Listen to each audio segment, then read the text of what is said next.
Today's episode is brought to you in full by Heartlifter International, a 501c3 dedicated to making home and family the safest, most secure place on earth. Learn how you can donate and support the podcast at heartliftcentral.com. Now, settle in for today's remarkable conversation with Janelle. Wherever you find yourself today, may these words help you become stronger in every way. Today's heart-lifting reading from Healing What's Within by Dr. Chuck DeGroat in his new book, Healing What's Within, Coming Home to Yourself and to God When You're Wounded, Weary, and Wandering. I'm reading from Chapter 3, The Body Tells a Story, Learning to Listen. Erin is a busy mom in her mid-30s, not given to slowing down. After all, she has 3 children to raise and a husband whose business travel leaves her parenting solo quite often. During one of our first sessions together, I ask her how she is doing. She blushes and blurts out, "I'm running on empty and I didn't even see the warning light." Erin has learned to ignore her gut feelings, unaware of the storm brewing within. She has become more and more impatient with her youngest, sometimes ignoring his cries altogether. She has lost weight at a pace that has worried her closest friends. They notice her increasing distance, not answering texts, not showing up for coffee at their weekly gathering. She can't sleep at night, she sometimes skips her scheduled therapy sessions, and she doesn't really feel like eating. After accidentally falling asleep and missing her children's afternoon school pickup, she called me in a panic, apologizing profusely for missing some sessions and asking for my earliest appointment. During our session, Erin expects a guilt-laden chastisement, perhaps some condemnation for being a bad client and a bad parent. But I sense her quiet suffering and meet her with a tender gaze, thanking her for asking for what she needed. She sits on my couch and exhales, tears immediately welling. "That feels strange and good," she says with a delighted smile. Her body seems to unfurl, her hands releasing their grasp on the arms of my office chair. "I think your body is happy you're here," I tell her. "Yeah, I've been kind of pushing everything down, kind of ignoring it all," she says. "There's no rush, but maybe you can begin to pay attention a bit more to what's happening within you," I note. She closes her eyes and places her hand on her chest, rubbing it gently, tears again emerging. "It's time," she says. Chuck writes about our inner dashboard. Sometimes we drive inattentive to the dashboard warning lights flashing before our eyes. Our lives are busy. There are emails to return, groceries to buy, meetings to attend, bills to pay, leaky faucets to fix, diapers to change, bosses to please, and snow-covered driveways to shovel, at least in West Michigan. Our bodies adjust to the adrenaline-fueled survival game of life. We keep our heads above water most of the time, our ailing and weary bodies drifting below, tossed in the currents. We ignore what's happening within. Hello, Heartlifters. I'm still smiling because today is just a great day. We have with us our favorite pastor, spiritual director, professor, Dr. Chuck DeGroat. Chuck, you're honoring us again with a revisit. Thank you. Thank you back to my heartlifting community who needs your words. Well, it seriously feels like an honor to be with you. The conversations that we have feel so easy, right? And I don't know what it is. I think you and I just connected the first time, and I love that. So thank you. Well, Chuck, in your new book, you tell us we can't always control what happens to us, but we can discover how to heal the hidden hurt it leaves behind. So, wow. Drum roll, please. This new book is amazing. Healing What's Within, Coming Home to Yourself When You're Wounded, Weary, Wandering. Yeah. Now, how long did it take you? I will only ask one writer question to come up with that subtitle. It's just amazing. Yeah. Well, it's all the publisher when it comes to these things, right? I And know. I have a great publisher, a great editor named Jillian Schlossberg, and she and I went back and forth because I originally wanted to call it "The Body Tells the Story." It was like, but it was what I heard from a number of publishers when I pitched it was, "Oh, this is too derivative. It sounds like the body keeps the It score." does. Then to work with a great publisher who really understands your heart, and Yeah. the title that you got, they changed it a little bit. I wanted to add "Coming Home to Yourself and to God When You're Wounded, Weary, and Wandering," Oh, and that's good. it's very someone caught this, and I was really grateful. And you probably see the picture. Oh, so on that side, the Return of the Yes. Prodigal Son. It's very I have. Henry Nouwen-ish. I It's mean, I very think Henry Nouwen-ish. I've lived in that frame for 25 plus years, more than that probably, and so I think sometimes the best work we do is we're just sort of leaning on those really wise sages that we've learned from, like Henry Now, and Mm. coming to home to yourself and to God when you're wounded, weary, and wandering just felt like, oh, I feel at home with that It's title. so good.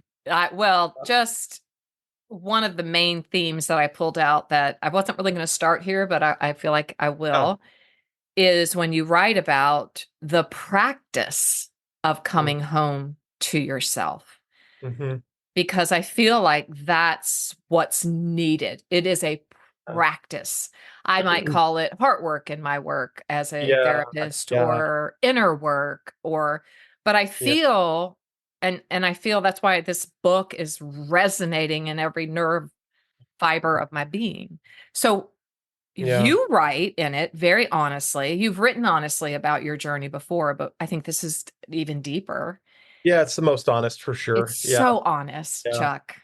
yeah. It's so honest. And where are you? Because you do ask that question, where do you find yourself today? But Chuck, where do you find yourself in coming home to yourself? How did this book, because I know this book had to be a deep inner process for you. Yeah. Yeah.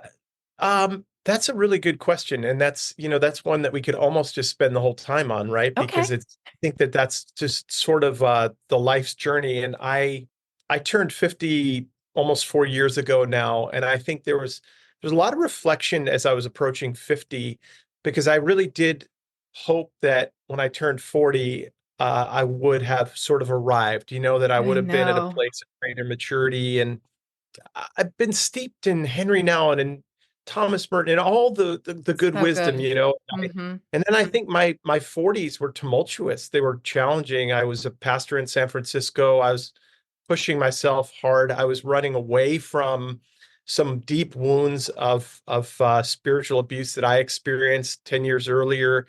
And I was a therapist in therapy. I was a spiritual director offering spiritual direction, and I was running from myself, right? And Oh, so yes. I think that Consciously, but not consciously, right? So this is where no, the trauma yeah, piece comes in, and your yeah, book speaks yeah, a right. lot to trauma, and we're going to get there. So hold Yeah, on, Heartlifters. But yeah, you talk about that San Francisco time as well as the fog of San Francisco. Okay. yeah. But I'm this thinking the isn't metaphor. something that, yeah, beautiful metaphor, by the way.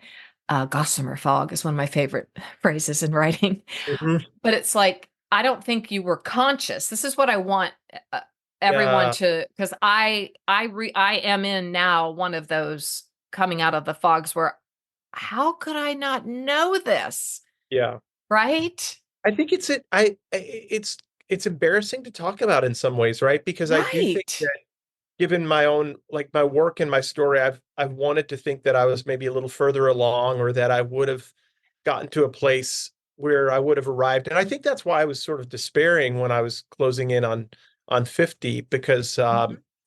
I think even in some of my writing, I had tried to put together some of the pieces. I had written a book called Wholeheartedness, and that was really, Which is, I think, oh, yeah, it's my go-to. I promise you. yeah, Yeah, thank you Come for on, that. Heartlifters. You probably already have it Let's because Chuck and I talked about it before. talk about it. Yeah, I mean, I think that that was really a reckoning with where I was during those days in many ways, right? And so I think, I think the whole process of turning 50, some of the reflection around that, I realized I am still so alienated from myself at times, so Mm. disconnected from myself, from others. And I think Yeah.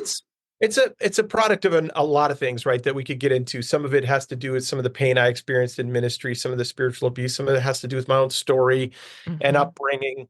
Uh, some of it just has to do with the expectations that are on those of us who are pastors and therapists, and Leaders, uh, thought you know, leaders. you, and then I think as someone who has wrestled with a lot of shame over the years, I keep shame at bay by working harder, being busy, performing, really avoiding a lot of the painful inner conversation. And so, Hmm. Yeah. this book was hard to write from that perspective because I think it was accompanied by a lot of work, of my own work of going back within to reckon with some of the wounds that I think maybe I thought had healed more than they had healed. So, Hmm. yeah. Yeah. You write phrases like this. Well, it starts with, I was fired. Mhm. Yeah. What a great first sentence, by the way. There are so many good sentences in here. You write what happened. This wasn't about all the messy details. We want the gossip. We want the juice. Why were you fired? All that, blah, blah, blah. But you go, this is about what happened within me, which I love from the very get go of the book. Yeah. And then you write these phrases that I have actually heard from clients in this office right here. I'm stewed and stormed inside, but on the Mm. outside, I look pretty perfect. Okay. Yeah. Yeah. Then you say something that I recently dealt with, this constant churn. I couldn't believe you used the word churn. Mm. How do Mhm. you describe? I'm just so curious because I want to see if it relates to Yeah. living with that constant churn. And then you write, I was nursing a constant nagging anxiety and I was postured for the possibility of more pain. Oh my gosh, that's like, I can't get any further from that. Like, postured for the possibility of more pain. Yeah. What is that constant churn? Was it? Yeah. I was trained as a therapist back in the mid 90s, and I was trained to do talk therapy. In other words, I was trained to invite people to reflect on their lives and their stories, all really important parts Mhm. of the therapeutic process. But what I discovered, I think, much later was because there were some significant changes in the world of therapy and Mm. practice, that I was very disconnected from my own body and my own nervous Yes. system. And that churn is now what I call a sympathetic nervous system storm. Uh, that uh, I didn't realize that I was bouncing perhaps between fight. I have four F's for the sympathetic nervous system: fight and flight and fawn and find. And I was sort of bouncing between these in an effort to survive. And the reality is I think this is what's scary. And Mm. I wrote this book on narcissism in the church, and I use this word vulnerability, FAUX. And I was talking autobiographically. Like, I think that there are some So of us good. who can be vulnerable, seem vulnerable, but we're really operating out of that storm, that churn. Mhm. And so I've had to pay attention to my body in ways that, over these last let's see, probably 14 years or so of work, Mm. after, as I describe in the book, a real serious medical incident, I've had to really start paying attention to my body in ways that Mhm. I wasn't paying attention before. And that's been a journey. Mhm. I can live functionally very disconnected from my body, very in my head. I could stay very busy. Mhm. And the reality is I'm kind of scared of my anxiety. I have a lot more anxiety than I want to let on, and Yep. depression for that matter. Me And too. when I'm attuned to that, I don't feel quite like I'm competent to be a professor. By the way, that's why I have so many books. I So accumulated many. books to uh, t- to sort of tell people that I knew what I was doing and I had it all together, while Yeah. remaining deeply afraid of what people really thought, that they'd eventually find out that I really don't have what it takes, that I'm an imposter. And so it's about that coming home, and really is about attuning to your own heart, to returning to yourself, as I talk about in the book, the practice of returning to yourself, Yeah. which is scary, Befriending. because we don't like ourselves a lot of the time. I don't I like know. myself a lot of I the know. time. And so I think now that it'll probably take another 50 years, and I'll still be looking to arrive at some point, and I don't think I'll ever arrive, right? I don't think we will, but I do think it is very disorienting and disconcerting. I have been sharing with my Heartlifters my recent, oh, there can't be more. Are you kidding me? I just sat in a neurologist's bathroom after I had a diagnosis, and I was just like, she looked at me, she said, "You got to stop." And I'm like, I just went in the bathroom and I was like, Yeah. I don't know how. I thought I had. Yeah. It's so subconscious. It's so stored, deep down in that sympathetic nervous system. I mean, I'm all about trying to understand my nervous system. That's where the work happens. I mean, you posture this question after you give us all of those somatic, like those are just somatic affects. Okay, if we're going to be all therapeutic here, the constant stewing, storming, constant churn. I just wrote, wow, that Yeah. is the body telling its story. I love that title, by the way. I do think people, I say the body keeps a score 85 times a day. Yeah. But Yeah. now it's like the body keeps a story and the body tells a story. And the Holy Spirit is trying so desperately in so many of us to have us pay attention. Yeah. And we better pay attention, because Yeah. I know my body, I would have just been told, if you don't pay attention, you've been given many, many chances. But you do say, why do we cope rather than confront this ache of disconnection? And many of us don't know how lost we are. Why Yeah. don't we? Chuck, why? Why? I mean, Yeah, I wanted to situate the book, this, in a larger story, right? In a sort of a meta story, and so I go back to a really familiar one, maybe the most familiar one, Genesis 3, where we first experienced that ache, that disconnection, that alienation, and then those 9 questions of God, where are you? Who told you? God showing up in a way, attending to us and inviting us to attend to ourselves.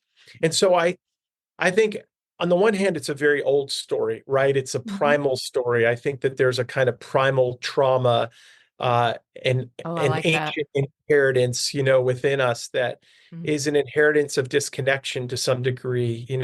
I think what's more fundamental is God's image within us of worth and belonging and purpose. But I do think that there's this inheritance of trauma, of alienation, of So disconnection. good, Chuck. But then there are our own stories, and the things that happened to us and the things that we were supposed to experience that never did happen.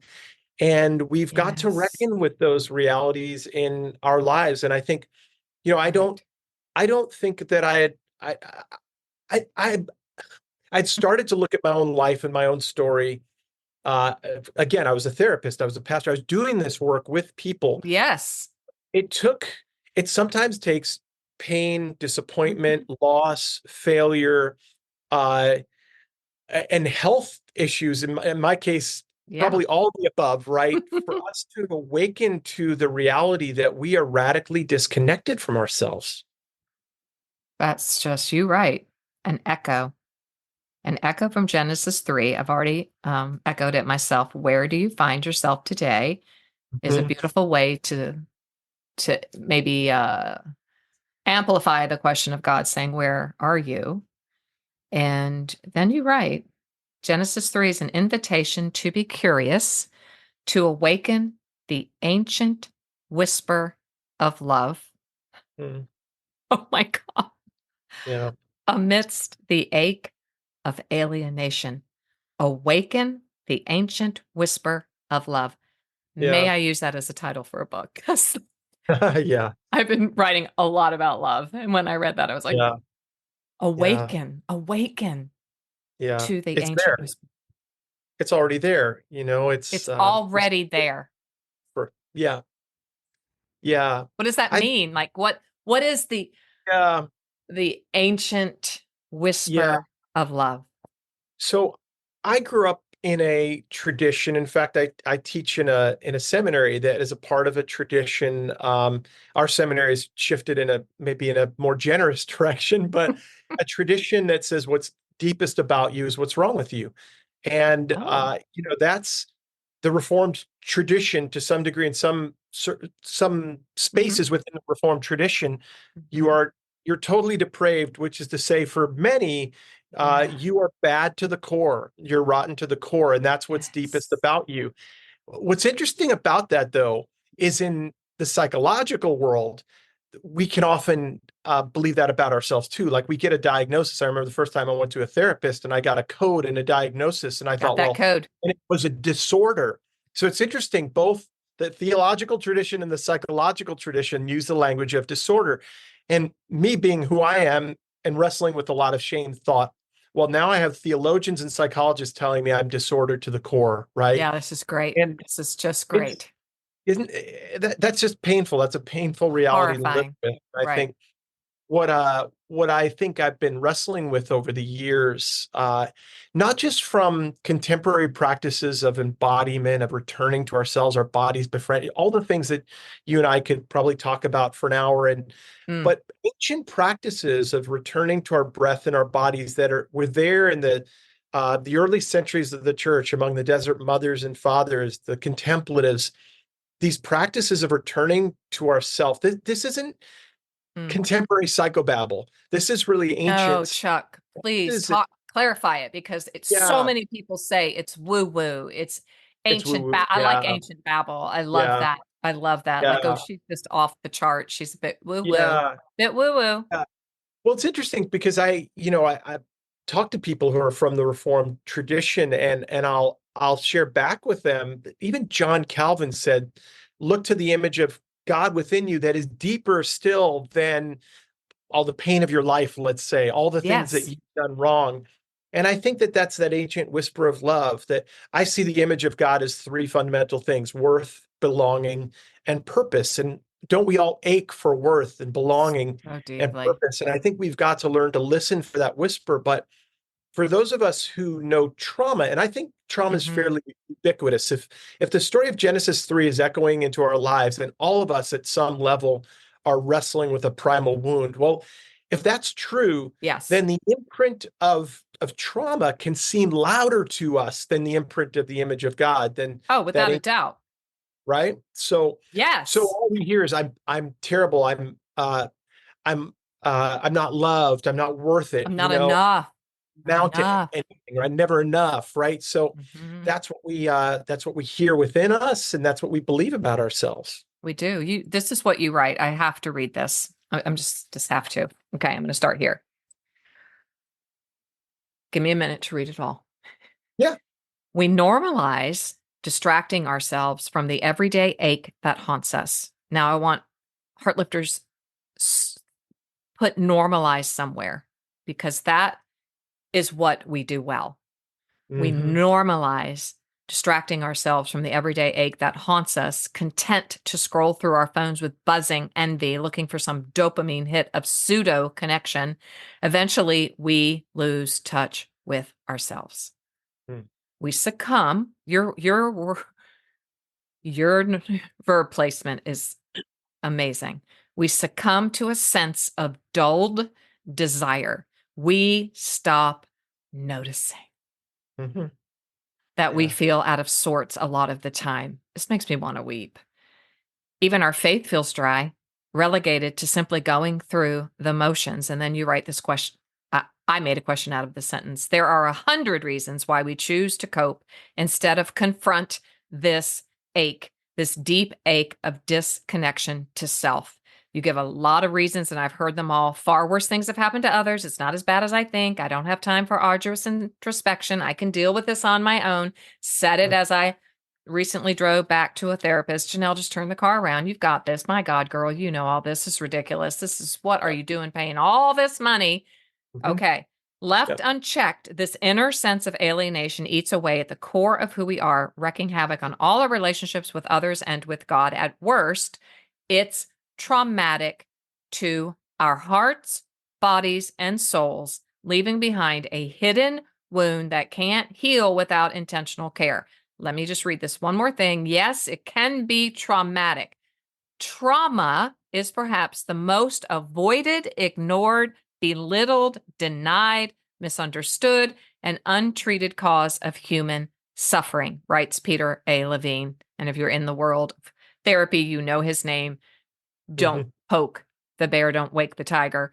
And while the word traumatic is undoubtedly misused by those who call their team Super Bowl loss or a phone dropped in the toilet traumatic, many of us who do the work of caring for souls believe that we don't name the ill effects of trauma in our lives quite enough, because at the heart of trauma lies profound disconnection, and disconnection is a story as old as itself. Yeah, that's it. You're right there. And I had a very wise person who is in charge of a really big movement in counseling, and say they feel like trauma is the new mission field. Yeah. I And love yet that.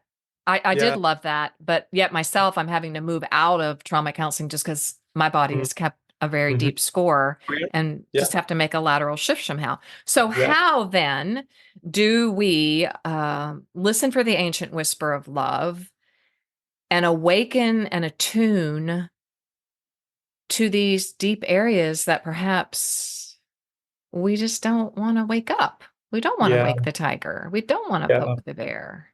Yeah. How are you Yeah. doing this? Like, how are you moving Yeah. through that practice of coming home to yourself and all of this? Oh, we have just 10 minutes to answer that question. No. Fits and starts, right? Yeah, it's interesting because if you do the work like you do, like I do, there isn't one surefire practice, right? So we'll oftentimes it's like throwing a dart at a dartboard Mhm. blindfolded, and you hope you get close and you invite people. So I've got practices within this, but every chapter has Give us a practice. couple. Just give us a couple. So, That would be great. yeah, so I mean, I think in early practice, here's a really sophisticated one for you. I'll just put it. I use language a little bit different than I used in the book, but it's in there. It's just say "ouch," say it hurts. You It know, like, does. um, sometimes we just need to say. I needed to say "ouch." Oh, that's Like good. we needed mom, dad when we were young, when we fell off our bike, to say "ouch," it hurts. And some of us didn't have that, and No. some of us don't have that today. But I work with plenty of people who just bypass, and it's like I'm the one saying, well, that's a big deal. Oh, Um, yes. All the time. yeah, They're like, why? That's nothing. I'm like, yeah, oh my God. yeah, It is yeah, something. It's so yeah, big. But yeah. it's the human spirit of overcoming or something that we just high function through it. I So function. Yeah. go back to that, because was that your childhood? Like we're not shaming parenting. Good No, Lord, no, no. my adult children have plenty to say. This is just about, I wasn't allowed to say, ouch. You just hit a nerve in my body because it Yeah. means my needs don't matter. I'm not being seen, heard, known, loved, belonging, because I Hmm. can't say ouch. It's like, fuck up. Yeah. And still inside there is a voice that pops up that says you're just being needy. Mhm. You're too much, you're Too just much. You're just complaining. extra. Right? Too Yeah, much. it's extra. And so I don't want to be that. I don't want to be the person that is too much, who complains. Even today, I work for an institution, and every institution, I work for a really good institution, but every institution has Of its course. faults, foibles. And every time I dare to share something of what I'm feeling, there's that sense of, Mhm. oh, you're going to be the guy who's complaining. You're going to be. Mhm. And so that's really core. And that's one of the more basic practices, and they're foundational within the book. And so the book is not a substitute for therapy, but there's certainly practices that build early practices, like getting attuned to your breath and your body, through ancient prayers, through Yeah. biblical prayers, be Mhm. still, breathing Mhm. in and know, breathing out. that I Jesus breathe prayer. Yeah. on God. Yeah, Yeah. and so those, very ancient prayers, the breastplate prayer of Saint Patrick, Ooh. Christ above me, Christ below me, Christ to my left, Yes. Christ to my right, breathing in and breathing out as we engage that Ooh, practice of recognizing the presence of God around us and within us. it's beautiful. And that, by the way, Mm. that can be really challenging. I mean, I have Oh. clients who, uh, when I invite them into these somatic practices, find themselves very resistant because to Mhm. be attuned to their bodies is to be attuned to the pain, the Mhm. shame, the abuse, well, the trauma at the core, Mhm. right? And so these are not easy. It's not like, well, if I just start breathing every day, I'll be better. You might notice actually quite a bit of resistance along the Mhm. way because we've learned over the years to I forget the exact phrase, but sort of like functionally High protect function. ourselves, high function our way out of it, right? Yep. So yeah, it's an invitation to, as I often say, the work, the deep work, the inner Mhm. work that Mhm. we tend to avoid. For those of us who've been harmed or experienced pain, we're trying to control everything around us. We often can't control everything around us, but the invitation is to attend to what's within us. And that's really the point of the book. I'd love to say ouch. I mean, I have a Band-Aid on because I cut myself yesterday. So it's like I wrote in my book, Stronger Every Day, we can't you can't put a Band-Aid. They weren't my words. I can't remember who said them now, but you can't Band-Aid, mental Yeah. illness or No, emotional pain. You no. can't say put a sling on your heart so someone can visibly see that Yeah. you're moving through things. But, getting back to the simplicity and the complexity of what Yeah. you just said with the breath. Well, I can't get a deep breath easy. It is just not easy for me. And so, like, even in a meditation practice, it's like it takes me a good while, I just can't get one Yeah. because my nervous Yeah. system is like this Yeah, that's right. usually all the time. Got And to so go it's slow, be really you gentle got with to go ourselves, right? gentle with yourself. Yeah. I think we call that self-compassion. Yeah. And you're right. This is so beautiful. You quote G.K. Chesterton, who's one of my faves. Every man has forgotten who he is, wrote the great English writer and philosopher G.K. Chesterton. We are all under the same mental calamity. We have forgotten our names. Mm. Yeah. This isn't therapeutic mumbo jumbo. This isn't No. psychobabble, right? This is an ancient story. We've lost connection to fundamental, vital connection to ourselves and to God. And the Yeah. invitation to come home to ourselves again is not, some therapist's imagination, right? This is No. the ancient call. When It's a God call. says, "Where are you?" God is inviting us to come home to God and to ourselves, right? We've been lost, Yeah. alienated. And so this is this is like the work of a lifetime. I often say to my clients, well, we're not done. We may be ending therapy, but this is the work of the rest of your life, right? Oh, I wish it wasn't true. I just wish it. I think we would have called that sanctification, right? In the Reformed Yeah. world Yeah. and in any world, it's sanctification. It's every day, Paul says, that we're working on our souls. Yeah. We're putting forth that effort. Paul was so wise. He had so much wisdom. Yeah.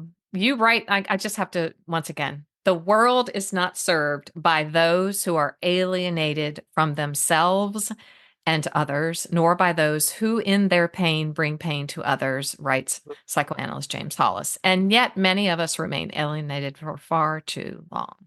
We lose Yeah. track of how long because we're so busy, distracted, preoccupied, far from God and far from ourselves. We need to be reminded, and you write about this, the better story. You have to get the book to read through that. That home is nearer than we imagine, that God is whispering from within. Yeah. Where are Yeah. you? Where are Yes. you? My question to you then is in your work, want to get through this. What does that feel like? Like that's where I am right now. Mm. Like when you haven't known who you are, Yeah. when you haven't been allowed to say ouch, when you have been a good worker in the field of Mm, following Christ, when you've been in the church, you've been a leader, you've been present, everybody would think that you're all that, you have it all together, all those things yeah. that people think. But what does it really feel like? Have you gotten closer Mm, somatically yeah. to what it Yeah. feels like to be at home in Yeah. yourself? Yeah. Yeah. That's a good question. And I think, here's where it pivots from Henry Nouwen and maybe, dare I even say, maybe deepens or provides maybe a somatic layer to Henry Nouwen's understanding of coming home to yourself and to God, right? Because Mhm. we get stuck in what I call sympathetic storms and a dorsal fog. We're talking about our nervous system now, two Well, tell parts of me our more. nervous. So just in case people don't know, we have Yeah. just a few minutes. Yeah. Your sympathetic nervous system is where you find yourself in fight or flight. Those Mhm. F's, that we find ourselves in where we're just trying to survive. And so we're busy and we're storming through life and it feels like we're on this hamster wheel that we can't get off of. Mhm. A dorsal fog is, when we live too long there, our bodies shut down. Our bodies can't take it anymore. And so we adapt by essentially shutting down or pulling away or feeling overwhelmed and Isolating. powerless. Or I found myself at times in bed thinking I just can't get out of bed. Like I don't Oh want to get out gosh. and face the world, right? And Chuck, so I'm right there. I yeah, swear. I'm sorry I have to say yeah. it, but I just don't want to get out of bed. So I think there are so many of us who find ourselves there, and more often uh, than we want. And the reality is when you've lived in these spaces for as long as you and I have, um, there are, as I often say, like neural superhighways developed within you. It's the only road you know. It's the road you wake Yes, it's up all I know. I've been every saying single that. It's day. all I know. Yeah, yeah. And so, but the reality is this idea of coming home is not just a spiritual reality, it's a physiological reality. When God invites us to find him in the still waters, in the green pastures, there's a physiological home that we can come home to. That's your ventral vagal system Yeah. of your autonomic nervous system. And your ventral vagal system is your rest and digest system. Yes. It's your physiological home for play, for creativity, for imagination, for Ease. delight, Yeah. for peace, for shalom, right? For Ease. Shalom. wholeheartedness. Yes.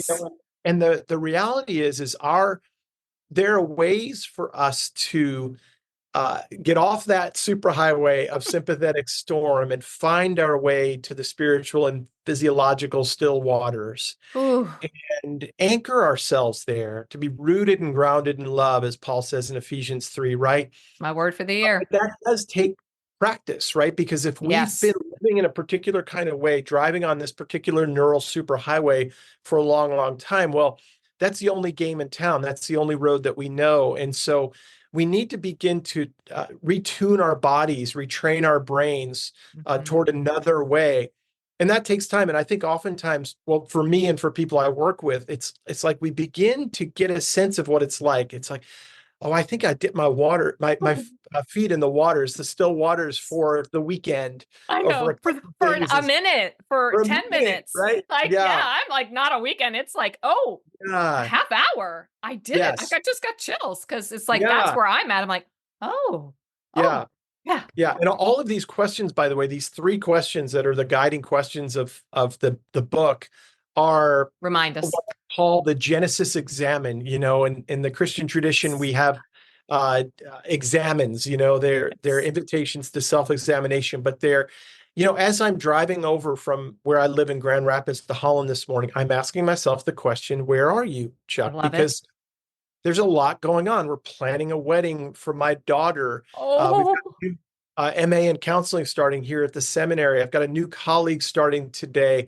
I'm in a new office that I just finished and you're putting. here on this podcast, you high Well, functioning person.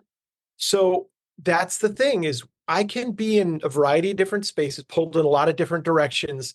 And the invitation of God through the question, where are you, is to come home to myself, because guess what? I'm going to be having a conversation with my friend Janelle in just a little bit, and I want to be here. Oh, thank You you. know, I don't want to be on that sympathetic hamster What's wheel. next? So What's I was next? What's noticing next? my body even coming in. I was like, okay, I think I'm present, calm, and in the still waters.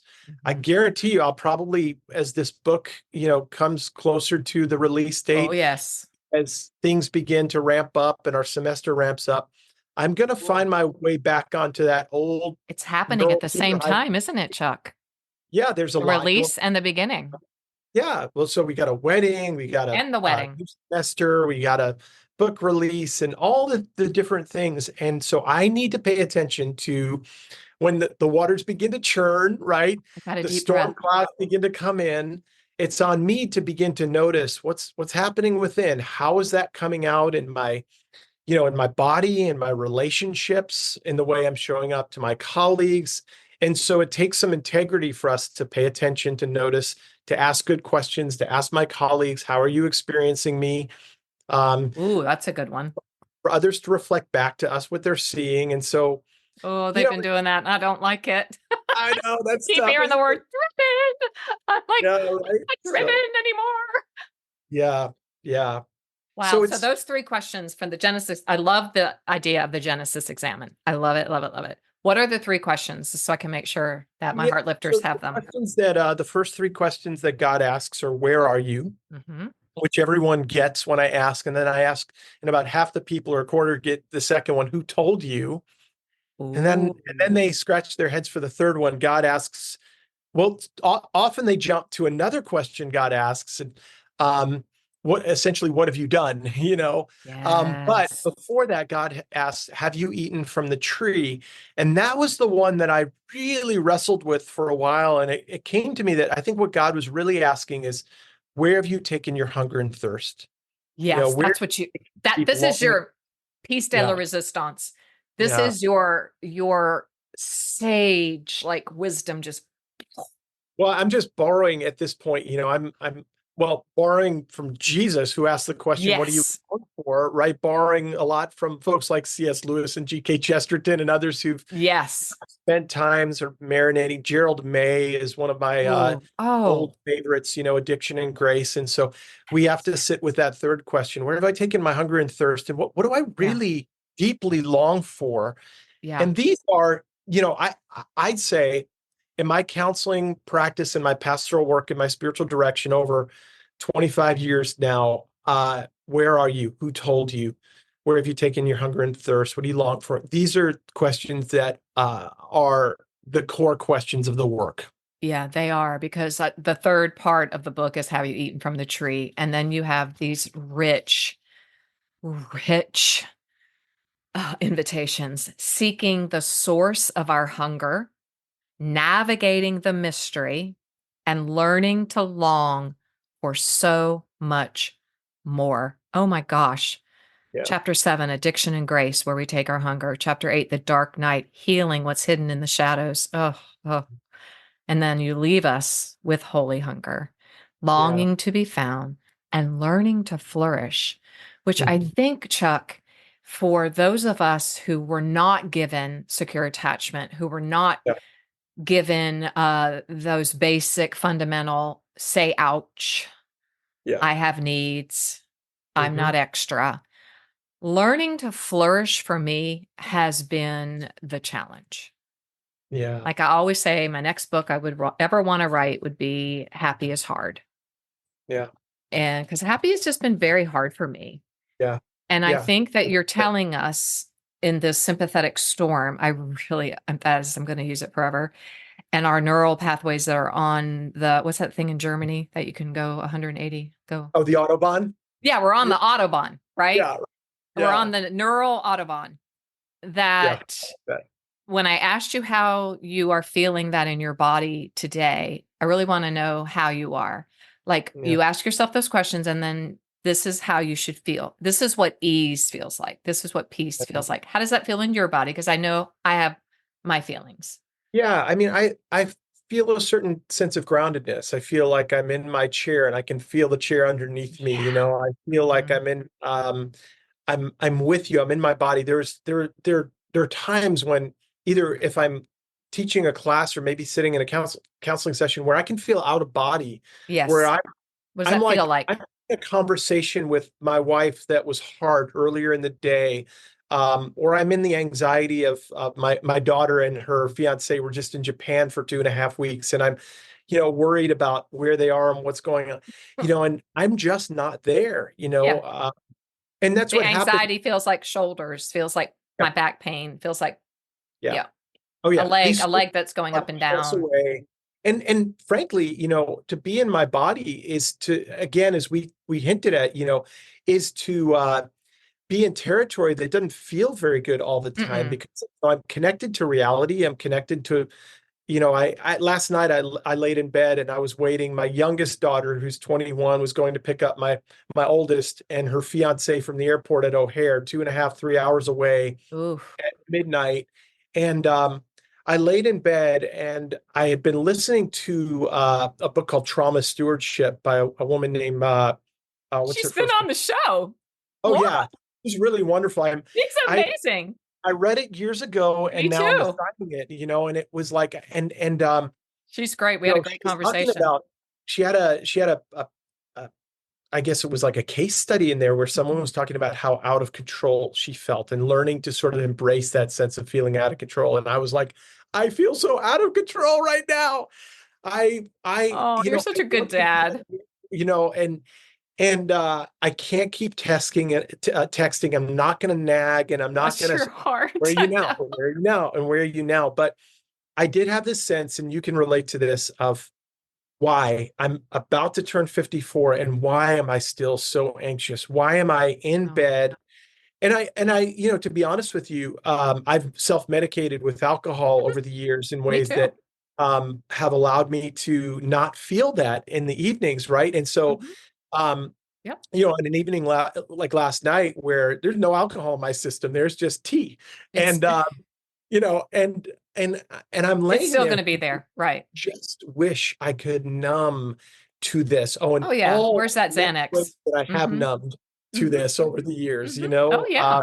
That's why people and take so, Xanax for 25 years because yeah, honest to God, the minutes before I have surgery, I can't wait because they'll yeah, go, "Are you ready? Count yeah, back." And I'm like, yeah, "Oh."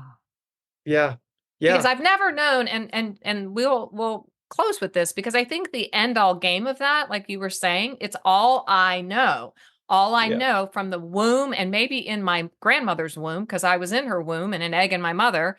We know that mhm, from epigenetics now. I've never known calm or ease. I just haven't known it. It's not my fault. yeah, And I don't want to blame, yeah, but I was born to an alcoholic home. So therefore, I think what you're saying yeah, is that is the work. That is the practice. You just showed yeah, us the practice last night. I'm not going to get up and get a glass of wine or beer or alcohol of choice, which is now totally permissible in the body of Christ, because back in the day when I got saved, you were teetotaler or you were going to hell. So, I right, mean, now yeah, wine's okay. Beer's okay. yeah, We have beer in the middle of our Kroger, beer gardens. It's crazy. So you're telling us, you're imaging for us. That's what it looks like. The practice of coming home to yourself is being in bed, worrying about your daughters, all three of my kids, now my grandkids, because then it just gets even worse, Chuck, yeah, live far away. And yeah, I'm in a constant state of concern. mhm, Not going to say worry. It's going, okay, Chuck, you're talking to yourself. Is that yeah. where it starts? Say, ouch, this hurts. It's Say you're yeah. worried. Well, I'm breathing. First of all, I'm getting Right. into my breath, and Yes. I'm last night it was naming the reality of Yep. what I was experiencing, and I went to, honestly, I went to sort of an imaginative, contemplative space that I go to where I've talked about this in other places. Mhm. Like a castle that I go to where Jesus greets me with a smile, Oh, I love and that. okay, I'm gonna be really honest right now. The Please, first image why that would I you not got, be honest here? yeah, the first image that I got as I went up there was I walked in the door and Jesus took me and threw me out the window into the water. And I realized, oh no, that is a very anxious part of me that just jumped in. It's like, you're not worth being at rest. You're not worth being cared for. Oh. And so I breathed, I got present again. I went through my practice. I found myself before Jesus smiling at me, inviting me to a place of rest. This is sort of, as some of us who do this work, invite people to spaces within, imaginative spaces. People have all sorts of different ways of sort of finding their way to these ventral still waters, right? And yeah, I love that. That's internal family systems, that's befriending. I love it. It's all that. You talk all about that. Oh, yes. Yeah. It's a combo of all these different ancient contemporary practices. And I'm laying there in bed and I'm sort of rubbing my chest, good. As a mom might do, and and hoping that I'll drift off, at some point. But of course, I'm wearing my watch and I get a little buzz and I think, oh, that's the text telling me they just got into an accident. Instead, it's the text saying, hey, we're on the road and everything's good. And so I say all that to say that I think that I would invite people, if they're going to read this, not to read a book by someone who's finished or arrived. Like, these are practices that I'm just living every day. So I appreciate your honesty. And you are too. And that's why I like talking to you, because frankly, I feel more at home with myself, primitive. And it's, and you can tell that people aren't as invested as you are. And so I think you and I are both invested. We got to be right. We got to be whole. We got to. We have to do this. So thank you. I know you have meetings and things and weddings. When is the wedding? That's exciting. August 10. Yeah, my oldest is getting married, and we're thrilled for her. Her fiance is great, and he and I have gotten to know one another really well. And he's a man of lots of depth and integrity. And welcome to the DeGroat family. I hope it is the most spectacular experience for you. I do. As the father of the bride, it's just the best. Yeah. Okay. Thank you so much, Chuck. Yes, it was great. Everybody's going to get this book, and you are going to have peace and ease through all of it in Jesus' name. Thank you, Janelle. Thanks for listening today. Please meet Janelle over at Heartlift Central on Substack at Heartlift Central, where we can keep this remarkable conversation going. Please share today's episode with a friend and invite them to become stronger every day. Heartlifter, always remember this: you have value, worth, and dignity.